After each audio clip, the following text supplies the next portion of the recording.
pouvoir commencer à programmer cette action. Une action de préhension, un geste de colère. D'accord? Mais mon geste de colère, il n'est pas parfait. Il n'est pas comme je voulais. Je voulais vraiment envoyer la personne aller se faire foutre, mais je n'ai pas réussi. D'accord? Bon, mais je vais voir quel est l'écart.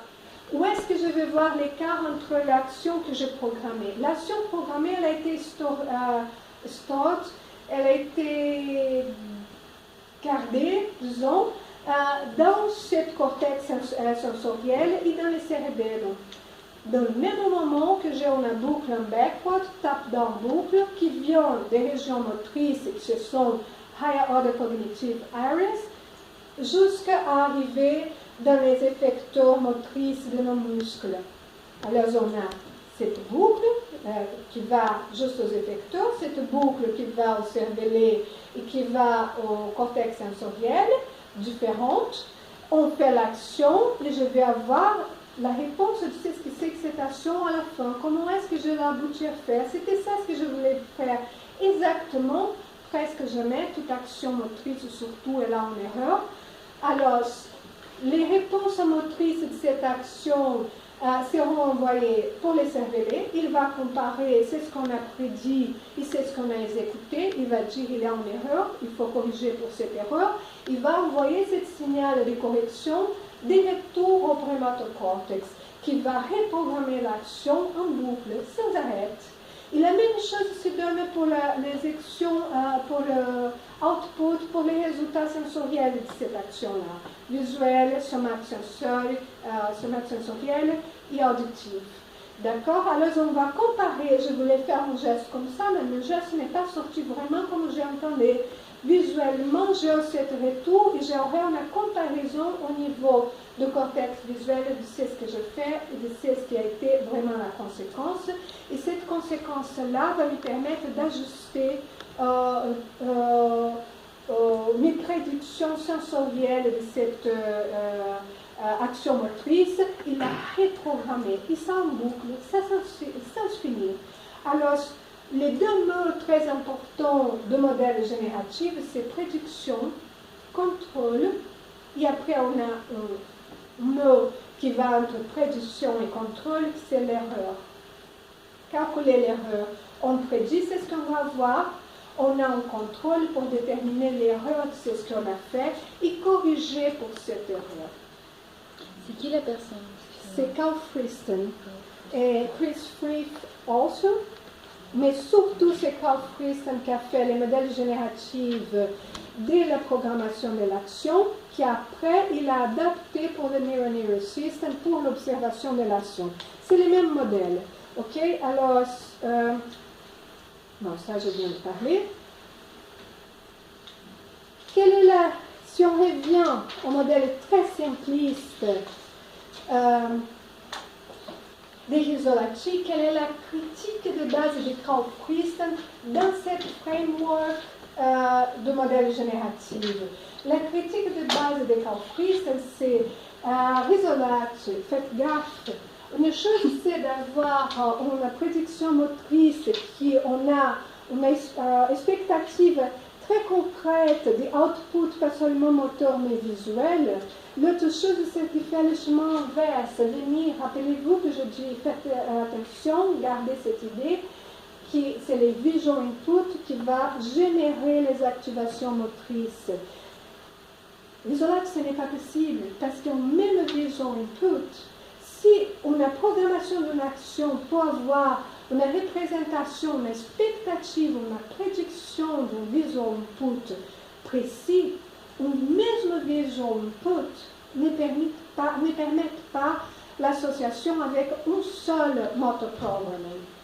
Ce même geste que je dis, c'est un geste de colère, pourrait être qu'il y a une mouche et que je veux l'écarter. Une même représentation visuelle peut être associée à plusieurs motor programmings. Alors, comment est-ce que c'est fait cette chose très rapide? Parce que dans les primates, dans les symbol neurons, la réponse de mirror neuron, il est automatique au visionnement de l'action. Comment est-ce que je peux la voir? Comment est-ce que je peux la voir sans erreur une fois que cette représentation visuelle-là n'est pas rapportée forcément à une action motrice déterminée. Plutôt, ils peuvent être rapportés à plusieurs actions motrices différentes avec des intentionnalités très différentes. Alors, comment est-ce qu'on va modéliser ça? C'est ça ce que Carl Friston appelle le Imposed Inversed Problem. Ça marche de top-down, de moteur vers le sensoriel. Ça ne marche pas forcément les modèles des isolates, de sensoriel vers les moteurs. D'accord? À cause de cet raisonnement très simple mais absolument pertinent là. Alors, qu'est-ce que, on revient à Carl Friston. Voilà, le positive problem. Ok, ça je vais dire ça.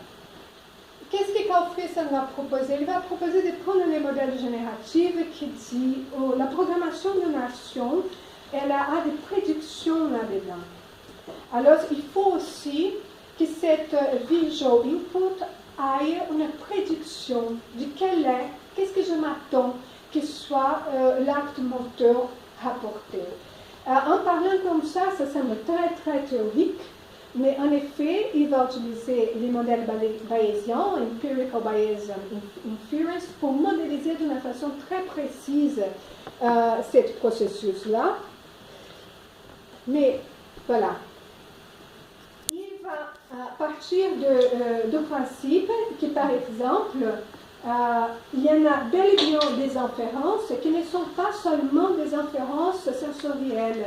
Il y a des inférences qui sont de l'ordre de beliefs, de croyances sur l'objectif de ce mouvement, qui se sont rapportées au coût de cette action observée, au coût et bénéfice, qui s'est rapporté à word processes, à ce que je m'attends que ce processus-là va me rapporter du bénéfice ou pas. Il va commencer à décortiquer la littérature pour démontrer que dans le travail de Risolacci lui-même, Risolacci commence à démontrer que le neuromirror system n'est pas seulement visuel. Par exemple, il y a ce travail, parce que c'est par Multax, c'est un des plus grands auteurs du groupe de Parme, qui va démontrer que le neuromirror system et le sensory motor cortex sera activé soit quand la personne exécute une action de préhension de cette courbe-là, mais quand elle observe cette même action en train d'être exécutée par quelqu'un d'autre. Si la personne elle fait seulement une mimique de ce geste-là, il n'y a pas de préhension, il n'y a pas d'activité. On doit suivre la ligne rouge ici, ça c'est le moment où l'action est exécutée, où il y a une mimique de cette action, et on ne va pas avoir presque aucune activité, on a une activité très forte par l'observation. D'accord? Mais c'est ce qu'il va observer aussi, c'est que quand le sujet fait une action, il commence à faire une action qui semble la même action de préhension préalable, mais on cache la fin de cette action. On ne voit pas la préhension en étant fait elle-même. On va voir dans le même moment les mêmes banques d'activité qu'on a observées pour l'observation de l'action complète. C'est-à-dire, je n'ai pas les visual input the end of this action, for the execution exactly of this action, mais je puis très certainement inférer quelle serait la conséquence de cette action, et c'est ça qui va générer dans les mêmes neurones, parce que ici c'est aussi les mêmes régions cérébrales, les mêmes électrodes, on va observer les mêmes bandes d'activité. Et on va refaire cette mimique de gestes, de préhension qui n'aboutit à rien. On avait vu que quand le sujet observe l'ensemble de la mimique, il n'y a pas d'activité. Et quand le sujet observe l'intention de l'action, mais il n'y a pas d'action exécutée, même si elle est cachée, aussi on ne va pas voir aucune activation. C'est-à-dire, quelque chose à dire à ce sujet-là. Ici, je peux faire une inférence qu'on commence cette action parce qu'on va vraiment faire un acte de préhension. Alors, cette inférence est suffisante, sans input visuel, pour provoquer les mêmes types, à peu près les mêmes intensités d'activation que l'observation de l'action accomplie. Mais ici, on a une inférence pour quelque facteur que ce soit qu'on n'allait pas accomplir le geste. Alors, de la même façon qu'observe la mimique qui n'accomplit pas un geste, on ne va pas avoir aucune activité dans le même électrode. C'est-à-dire qu'il y en a de l'inférence, ce n'est pas que c'est un sort moteur, il y a des autres processus qui jouent un rôle. Quels sont ces processus-là? Comment modéliser ce processus-là? Ouais. Juste dans cette étude, là, les mains en question, c'est des images de mains, c'est ça? Ou c'est vraiment des gens C'est les spectateurs, c'est les expérimentateurs. Ok. D'accord? Parce que je me demande si quand même l'attitude intérieure dans laquelle on est, je pense au danseur qui va pouvoir attraper des choses invisibles, par exemple, si ça n'influence pas l'intention de l'action, bien qu'il n'y ait pas d'objet, selon qu'elle est performée par l'expérimentateur qui a l'intention de pas saisir. Tout à fait, mais là, il ne faut pas prendre cette expérience-là comme un cas généralisé. Hein. Et ce n'est pas parce que l'action et l'objectif d'action peuvent être beaucoup. Ça peut être une action de dire « Salut, salut Colline !» Je n'ai pas eu une appréhension. Mais ici, c'est juste le contrôle qu'il faut. Une fois que je veux savoir dans une action particulière de grasping, d'appréhension, je vais les contraster avec cette action faite et cette action exécutée. C'est une mimique de cette action. Très probablement, il a fallu avoir des études.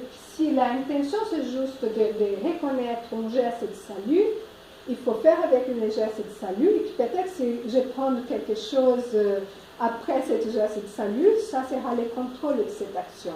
Mais c'est juste à dire une cohérence interne. C'est de la même action, son observation, son inférence. Ce n'est pas applicable aux actions de préhension elles-mêmes. D'accord? C'est n'importe quelle action.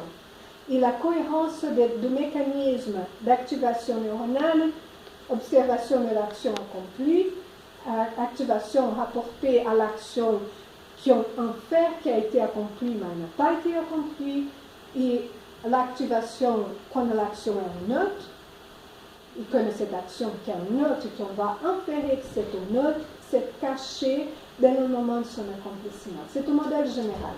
Ce n'est pas que pour l'appréhension des objets. Alors ça se fait pour un geste de danseur. Mais ça, après, la question c'est comment on modélise vraiment geste à geste. Tout le vocabulaire de la chorégraphie, est-ce qu'on résonne sans cesse tous les temps? Ça, c'est déjà toute une question. Hein. Une autre question que je ne connais. Je pense qu'il y a mais je crois qu'il y a, en fait, si j'ai bien compris aussi la question de Colline, je crois que alors Gabriel et Sophie qui travaillent sur le théâtre,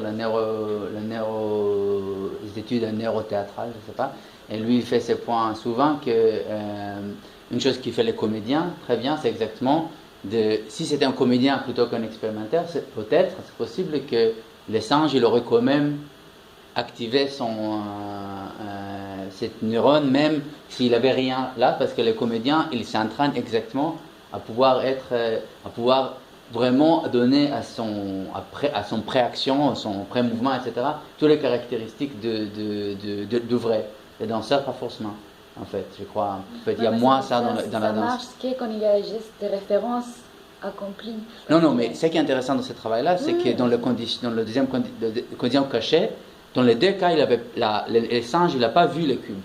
Alors, s'il n'était pas là, il n'y a aucune différence. C'est comment l'expérimentateur, même s'il essayait d'imiter, il a imité mal, disons.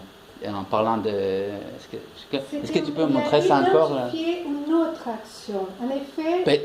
On peut le dire comme ça, mais disons que l'intention de l'expérimentateur à droite, c'était de faire la même chose, sauf qu'après, il n'aura pas un cube. Soit il est caché ou pas caché. Est-ce que c'est clair? Alors, Mais il a vu d'abord le cube. Non, le singe, les singes lient, les singes arrivent à reconnaître qu'il y a un cube là-bas parce qu'ils voient en fait. C'est pas un singe, c'est l'homme. Ah, c'est là, ok, ça non. Alors, ben, bref, dans les choses équivalentes Voilà, chez les Homo sapiens, bref, les organismes à quels on mesure l'électrophysiologie, il arrive à inférer l'existence de cette cube, même s'il ne le voit pas. C'est pour ça parce Non, qu'il a des alors, est-ce que références. je vais reposer les problèmes. Excuse-moi, je reviens à la question de la programmation de l'action. D'accord?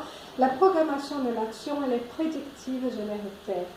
Elle est anticipatoire. C'est-à-dire qu'avant que je commence à faire une action, j'ai toutes les phases de comment je commence cette action, comment je vais évoluer jusqu'à aboutir cette action. C'est-à-dire là, je vais tout modéliser. Et là, c'est vraiment à niveau des activations corticales, dans les cortex moteurs, dans les cortex pariétal, et après des prédictions, c'est-à-dire de comment est-ce que cette action va finir et quelles sont les conséquences motrices et sensorielles de cette action.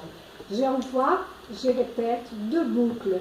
Une des représentations anticipatoires des conséquences de l'action et une autre boucle de l'action elle-même pour les effecteurs.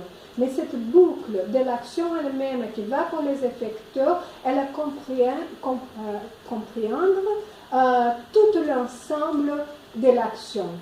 On ne va pas commencer une action, bon, peut-être qu'il y en a même d'action que je ne sais pas qu'est-ce que je veux foutre avec mon bras, mais généralement, à goal directed, une action qui s'est directionnée vers un but, il faut savoir que l'ensemble, ou presque l'ensemble, tout ce que je connais de la littérature scientifique sur motor programming, il a cette notion d'intentionnalité parce qu'ils sont tous rapportés à l'idée que quand on fait une action, on sait bien les buts, les goals qu'on va atteindre avec cette action. D'accord?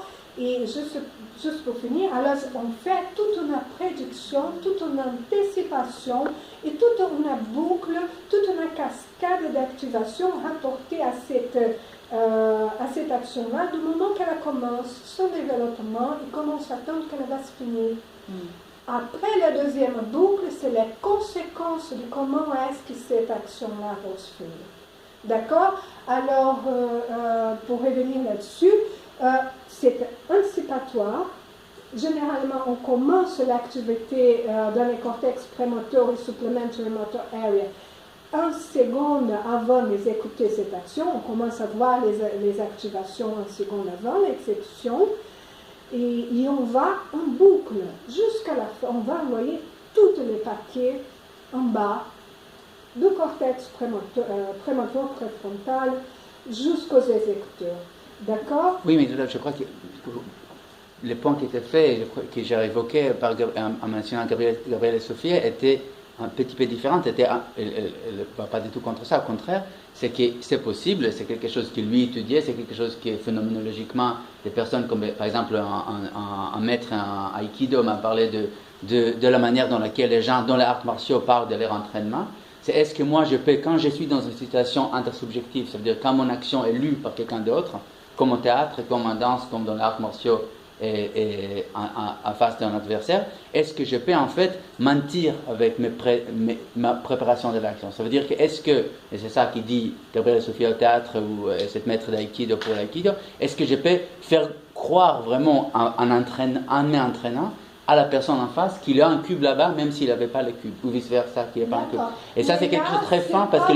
C'est très fin, mais ce n'est pas dépendant dans les danseurs et dans la chorégraphie.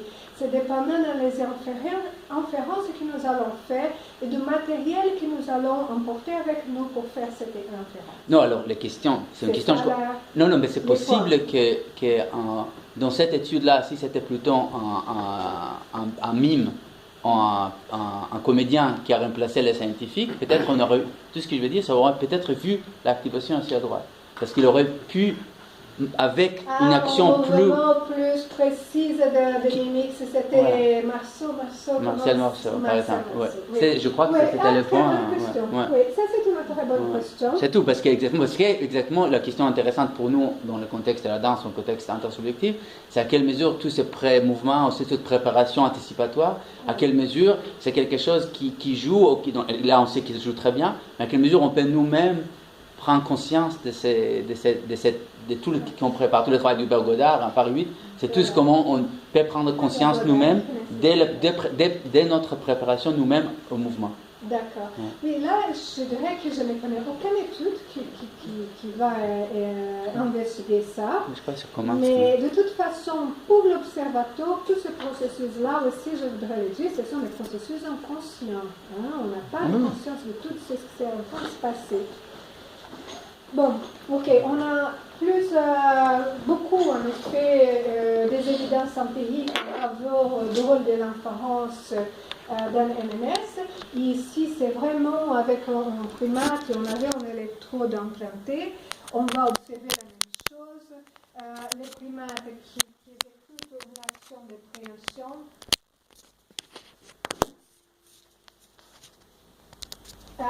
Une action de préhension pour mettre l'objet qu'il a appréhendu dans un container en anglais, ou alors pour mettre dans sa bouche pour manger cet objet, c'est-à-dire la pomme, il va avoir dans les mêmes neurones des activations différentielles. C'est-à-dire, c'est ce qu'on veut démontrer avec cette étude. En effet, cette unité ici, ce n'est pas la bonne, c'est l'unité 43 que c'est la bonne. On va observer que si les macaques prennent la pomme, ils les mangent, fait cette action. On a un niveau d'activation donné qui ne sont pas là, ça ce sont les activations miroirs, qui c'est à peu près le même niveau que celle qui est ici. S'ils prennent cette pomme, ils mettent dans un container, on va avoir l'activation dans les mêmes électrodes qui sont de qualités différentes, dans les mêmes neurones miroirs. Ça veut dire quoi? Ça veut dire que les mêmes neurones miroirs, il n'est pas seulement activé pour faire l'inférence du mouvement donné qu'on observe. Déjà, quand on exécute une action, savoir que les buts de cette action sera différent, produisent des niveaux d'activation, des patterns d'activation, des caractéristiques d'activation qui sont différentes. Les neurones miroirs n'ont pas une seule output pour n'importe laquelle observation, laquelle action.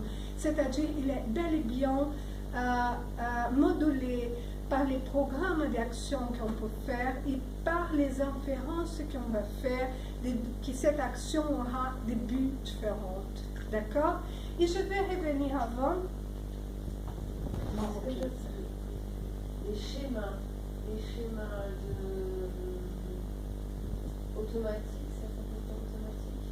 Par exemple, un animal, il y a toujours la même réaction de réagir à un animal est là. Allez-y, s'il vous plaît. Dans quelle mesure est-ce que ces réactions automatiques? Bon, d'abord, je ne sais pas si les animaux n'apprennent pas. Je suis persuadée qu'ils sont immensément plus intelligents qu'on ne les croit et qu'on ne les exploite pas dans la science et dans les neurosciences. D'accord? Alors, les animaux, et nous sommes des animaux, alors nous avons aussi des mouvements automatiques. Et généralement, ces mouvements automatiques-là, dans l'être humain, au moins, je les connais plus de la littérature, ça peut commencer, ça doit commencer dans les zones de cortex moteur et surtout les prémoteurs et supplementary motor area, comme la programmation d'un acte intentionnel. Par exemple, je vais marcher d'ici à la porte, alors je vais programmer cette action dans mon cortex moteur et ça va donner cette cascade d'activation descendante juste à mes effecteurs dans les jambes. Mais dans un moment donné, je ne contrôle plus cette action automatique avec le cortex. Ça va passer pour une boucle qui passe seulement pour des régions subcorticales, notamment les collicules supérieures et les thalamus. On n'a plus les bases-ganglières un petit peu, même pas les bases-ganglières. On n'a pas besoin de cortex à partir d'un moment donné pour des réactions automatiques. Et par exemple, le collicule supérieur aussi, il est responsable pour les mouvements réflexes qui ne passent pas par le cortex. D'accord? Alors, on utilise beaucoup des études dans les chats on fait un événement saillant quiconque auditif au visuel, que les chats vont répondre automatiquement. Il y en a même en Facebook plusieurs petits, très jolis trucs qui mettent 5 petits chats qui font tous le même mouvement pour suivre les mêmes trucs. Ça, c'est commandé de façon subcorticale. Je n'ai pas lu les études, mais je suis persuadée qu'il y a les rôles de superior colliculus, de colliculus supérieur à la base. D'accord? Alors, généralement, on dit que les mouvements automatiques, ils ne prennent pas en considération, ils n'ont pas besoin de cortex, des régions corticales, mais ce sont programmés et contrôlés et soutenus à un niveau subcortical, qui ce sont les niveaux inconscients. Alors, on n'a absolument pas de conscience, c'est ce que c'est en train d'être programmé. D'accord? Et ces mouvements, il y a aussi un mouvement, comme par exemple les oiseaux, les poissons, c'est pas priming, ça s'appelle, qui suivent, on suit l'autre. Ça on nomme, mon Dieu, il a fallu me rappeler là maintenant, mais ça c'est rapporté plutôt, mon Dieu, ça c'est rapporté à phase après naissance développementale, qu'il faut faire cette association tout de suite avec la figure que l'animal va suivre. Alors les petits ducklings, les petits canards qui suivent leur mère, ils vont apprendre dans les premières heures après leur naissance que c'est cette personne-là, cette canard, voilà, qui va suivre. Il y en a des études très intéressantes parce qu'en Asie, par exemple, il y en a, je pense au Vietnam, mais je ne suis plus sûre, il y en a des pêcheurs qui entraînent un type particulier d'oiseaux pour les suivre en haut et pas à leur mère. Voilà, vous connaissez cette étude ici. Alors, ça on nomme. Mais ça, c'est un mécanisme très automatique mis en place dans les premiers jours après la naissance. Et après, ça sera toujours comme ça. C'est très différent, difficile de changer cette tendance. Je ne connais aucune étude qui va là-dessus, qui le dise. Hein? Bon.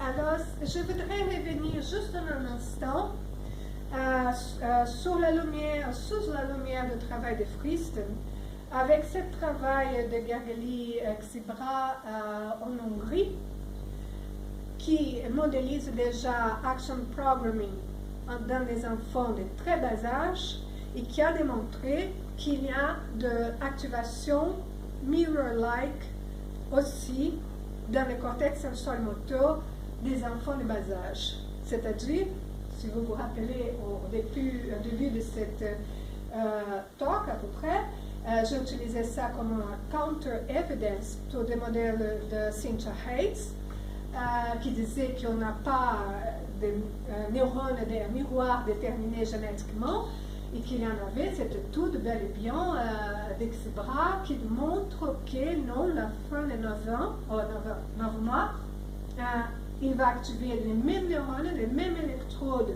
qu'on a fait en action de préhension, que les mêmes électrodes qu'il va activer quand il observe cette action de préhension exécutée. Xibra est un peu cauteleux et soignant, merci, pour dire c'est le neurone miroir. Pourquoi? Parce qu'il observe que cette action commence avant l'exécution vraiment de cette action. Cette activation, elle vient dans le moment que l'enfant ou l'expérimentateur est en train de commencer à préparer cette action. Il a dit peut-être alors que ce sont que des mécanismes d'anticipation de l'action qui n'ont pas vraiment besoin de neurones miroirs pour se mettre en place. Mais si on revient alors à la correction que Frijst propose du travail du modèle de Rizzolatti, qui est tout à fait basé sur des processus d'inférence, des processus de prédiction de l'action, dans les neurones miroirs, en activité sur les neurones miroirs. Alors, la prudence d'Exibra a dit peut-être que ça, c'est pas de neurones miroirs.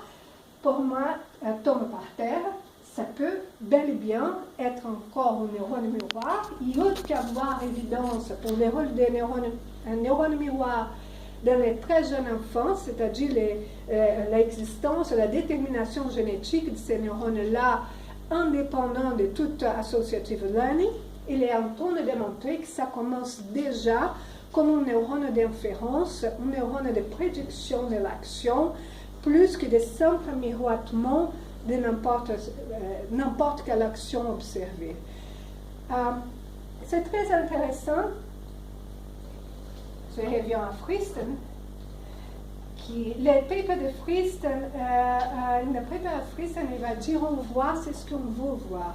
On observe c'est ce qu'on veut observer. Parce que les mécanismes d'inférence projettent beaucoup de nos croyances, beaucoup de nos expériences sur ce qui peut être cette action-là. Alors, c'est la limitation pour moi du modèle de Friston jusqu'ici. Friston, c'est un énorme, mais c'est vraiment un homme physiciste. Il fait des modèles computationnels magnifiques, mais il va se tenir là à ce que c'est les neurones miroirs dans ses conséquences sensorimotrices. Il ne va pas partir beaucoup plus au-delà. Il dit il y a de l'inférence. S'il y a de l'inférence, il y en a, comme je démontrais, pour la programmation de l'action, a Predictive Coding Framework. C'est assez difficile à expliquer, mais qui travaille dans le cerveau par des boucles multiples, des exonérations. Alors, tous les cerveaux engagés, les zones motrices et les zones sensorielles. D'accord? Et ça sera, ces boucles-là, c'est la influence, l'effet modulateur de l'inférence X sur la programmation de l'action, sur l'inférence que je vais faire, c'est ce qui sera la conséquence de cette action. Cette conséquence de cette action sera renvoyée, sera retravaillée dans le cortex moteur qui va subir à nouveau des nouvelles influences de nos inférences. C'est une influence parallèle.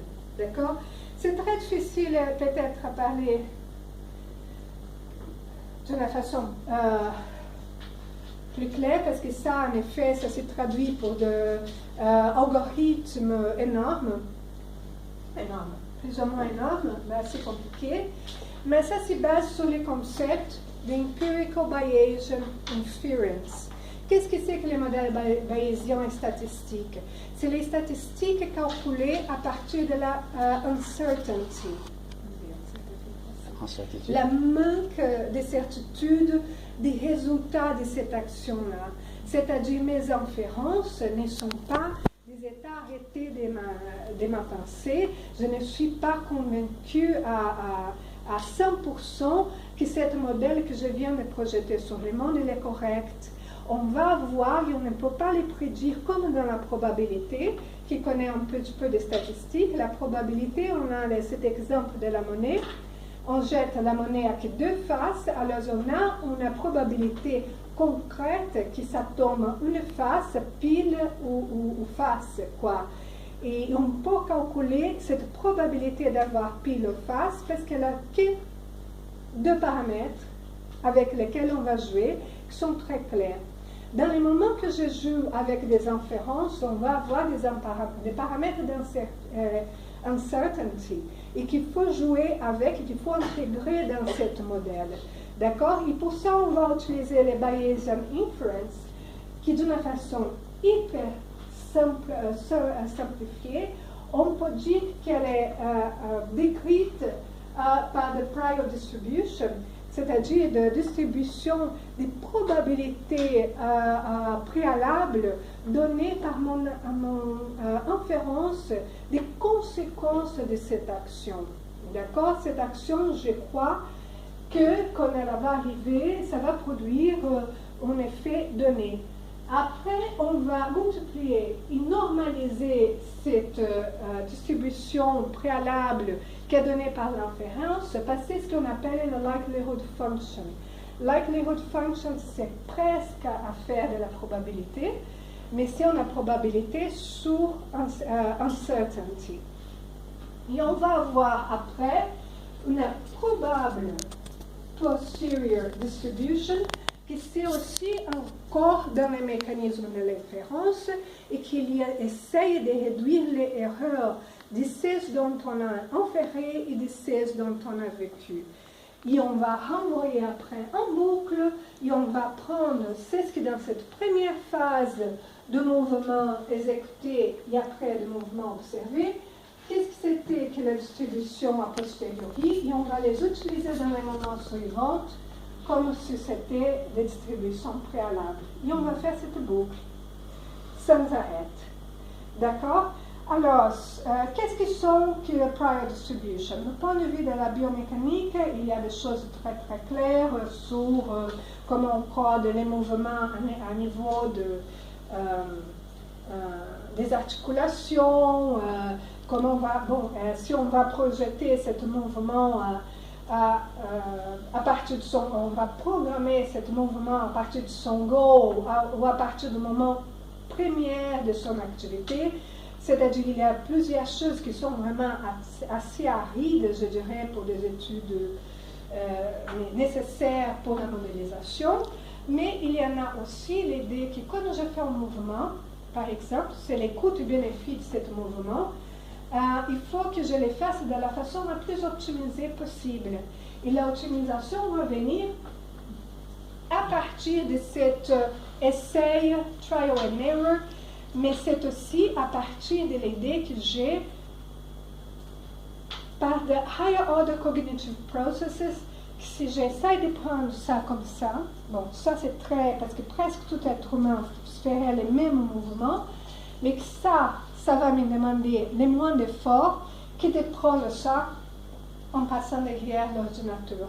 Alors il y a ce genre d'inférence, mais on a des inférences plus complexes aussi, et c'est là où je pense que le travail de Frijt pour avoir les modèles bayésiens de Mirror Neural System, pour gagner toute son ampleur, toute sa pertinence, toute sa relevance pour les études neuroesthétiques et neuroesthétiques de la danse en particulier, parce qu'on peut bel et bien s'en demander, faire des hypothèses, si les priors peuvent être par exemple des traits de personnalité. Qu'est-ce que c'est que les priors? Qu'est-ce qu'on peut modéliser comme priors? Donc, on sait, et avant que je dise ça, non, on le sait que, par exemple, il apparaît de plus en plus des études qui démontrent que les neurones miroirs, il est modulé par l'émotion. D'accord? Alors ça, c'est un exemple très clair. On fait le sujet observer une action quiconque à la appréhension de la tasse de thé. Avant ça, on montre des images, on montre ou on ne montre pas des images avec des valences émotionnelles positives ou négatives. Et on fait une simulation TMS, comment on dit TMS en français?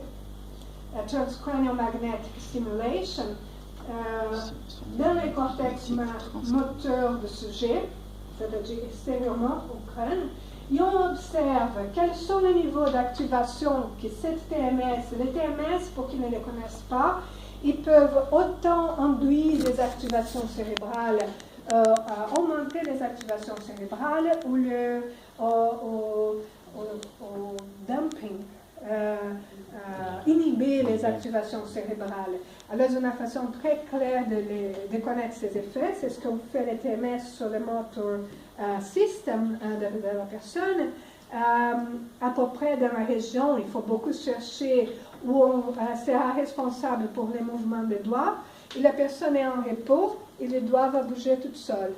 C'est-à-dire que vraiment, c'est une façon d'activer les cortex moteurs clean, très propre pour utiliser dans les études en laboratoire et qui, on démontre, bon, alors c'est rapporté à induction d'une activation cérébrale quiconque. Dans ce cas-là, il fait de TMS dans les cortex moteurs. Si le sujet ne voit pas l'image émotionnelle en préalable, s'il n'est pas amorcé par ça, on va avoir forcément une activité, on va observer une activité au cortex moteur rapportée à l'observation de l'action ensemble sommé au TMS Stimulation. Mais si on fait en préalable, si on amorce cette même expérience avec une image émotionnellement positive ou négative, l'activité qu'on va observer après observation de l'action et TMS combined sont beaucoup plus grandes qu'ici était sens. C'est-à-dire il y a bel et bien une modulation de l'activité du cortex moteur rapportée à l'observation de l'action par l'émotion. Par les arousal, en fait, non? Je pense que c'est plus qu'arousal. I think that is a prior. Je pense, mais il n'y a pas encore trop d'études en modélisant émotion, parce que voilà, Carl Friston va modéliser surtout des facteurs d'écoute et bénéfice de l'action, award, relationship of the action programming or action observation, biomechanics, mais il ne va pas entrer dans cette zone, c'est ce que je pourrais appeler de subjective priors. Okay? Mais je veux, pour l'AG, à ma question préalable, à priors personality traits, à priors rapportés au sens du soi, je veux dire qu'il y en a, commence à émerger d'évidence qui nous encourage à proposer cette hypothèse. Il faut s'y rappeler, pour ceux qui étaient dans l'AG, dans mon talk, les self-affective ici. L'histoire émotionnelle du sujet, c'est une des façons par lesquelles les psychiatres essayent de chercher, d'établir, c'est un des processus qui détermine l'identité de soi, la manutention de cette histoire émotive dans le temps.